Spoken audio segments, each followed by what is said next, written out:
नमस्ते बच्चों, हमारा जो नेक्स्ट टॉपिक है वो है सेल की साइज। अब देखिए, जो भी लिविंग ऑर्गेनिजम्स है, लिविंग ऑर्गेनिज्म क्या है, प्लांट्स है और एनिमल्स आते हैं, तो इनके अंदर क्या होता है, सेल्स प्रेजेंट होता है। हमने देखा कि सेल जो है वो फंक्शनल यूनिट होता है। अब इसकी अगर साइज की बात करें तो माइक्रोमीटर, नैनोमीटर में होता है। कल की इसमें हमने देखा कि सेल की जो साइज है बहुत छोटी होती है। अब सेल जो है वो क्या, प्लांट्स है, एनिमल्स है, या फिर हर एनिमल्स है कि उसमें सेम साइज रहती है? तो नहीं। ये सबसे पहले आपको सवाल आना चाहिए कि सेल साइज सभी में सेम रहती है क्या, और उनका शेप जो होता है वो भी सेम रहता है क्या। देखिए, जो सेल की साइज होती है, साइज या शेप हम बोल सकते हैं, तो वो हर एक इसमें डिफरेंट होता है। सेल जो होता है ना, वो हर ऑर्गन्स में अलग अलग प्रकार के सेल होते हैं। जैसे हमारा ब्रेन हो गया तो ब्रेन के सेल अलग हो गए, या फिर किडनी के सेल अलग हो जाएंगे, उसकी शेप और साइज जो है वो अलग रहेगा। उसका जो शेप है, साइज भी अलग रहेगी और शेप भी अलग रहेगा। कोई रेक्टेंगुलर रहेगा, कोई सर्कुलर रहेगा, कोई ओवल रहेगा, कोई रेक्टेंगुलर रहेगा। तो आपको सबसे पहले तो ये समझना है कि जो सेल होता है उसकी जो साइज होती है वो भी डिफरेंट होती है, और जो शेप होता है वो भी डिफरेंट होती है। ये सबसे पहले समझ में आ गया बच्चों कि सेल की साइज और शेप जो है वो हर इसमें अलग अलग होता है। अब दूसरा क्वेश्चन ये आता है कि उसका शेप जो है वो अलग क्यों होता है, हर एक का शेप सेम क्यों नहीं होता।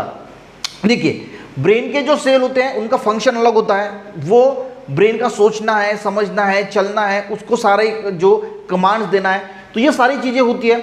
इसी वजह से ब्रेन के सेल की साइज अलग होती है, किडनी के सेल की अलग होती है, लिवर को अलग फंक्शन करना होता है। तो हर सेल का जो फंक्शन है वो अलग होता है, और इसी की वजह से जो है वो सेल की जो साइज होती है वो अलग होती है। ये समझ में आ गया।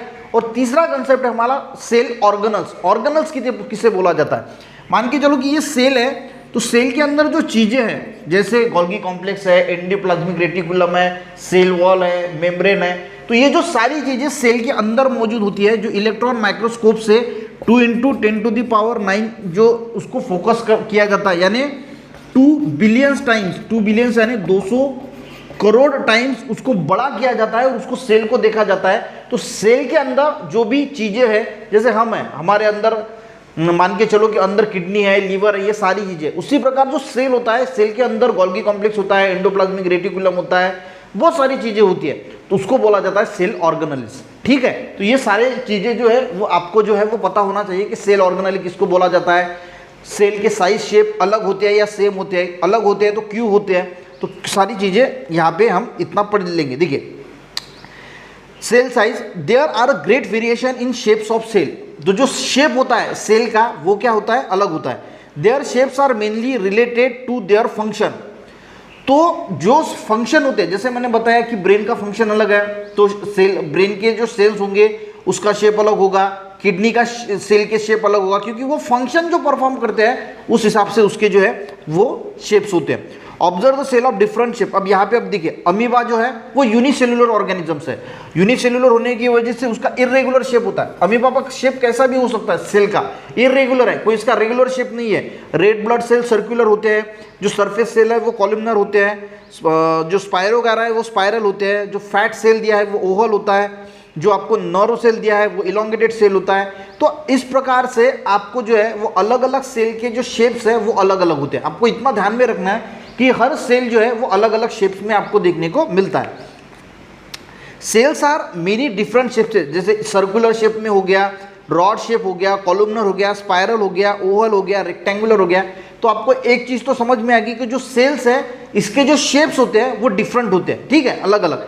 अब सेल के शेप डिफरेंट हो गए तो उसकी साइज भी जो है वो डिफरेंट होगी। Each cell contain various component for carrying out life processes of the living organism.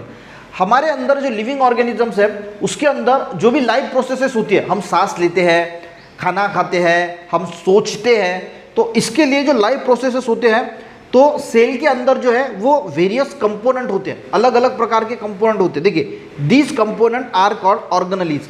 उसको क्या बोला जाता है, ऑर्गेनेल। यानी जो सेल है, एनिमल सेल है, प्लांट सेल है, तो उसके अंदर जो भी चीजें होती है, अब सेल के अंदर, सेल ही कितना छोटा होता है, अब उसके अंदर भी उसके जो है ऑर्गेनेल्स होते हैं, उसको सेल ऑर्गेनेल या ऑर्गेनेली बोलते हैं। समझ में आ गया। तीन चीजें, पहली चीज क्या ध्यान में रखनी है कि जो सेल्स होते हैं वो डिफरेंट शेप्स के होते हैं, उनकी साइज भी डिफरेंट होती है, और उसके अंदर जो वो अलग अलग प्रकार के फंक्शन परफॉर्म करते हैं उसके लिए उसका शेप जो है वो अलग होता है। और दूसरी चीज आपको ध्यान में रखनी है कि उसके अंदर जो चीजें होती है उसको सेल ऑर्गेनेली जो है वो बोला जाता है। These organelles are studied in detail with the help of electron microscope. Electron microscope की मदद से उसको जो है स्टडी, कल के इसमें मैंने आपको बताया कि अलग अलग प्रकार के माइक्रोस्कोप होते हैं, simple microscope, compound microscope, electron microscope.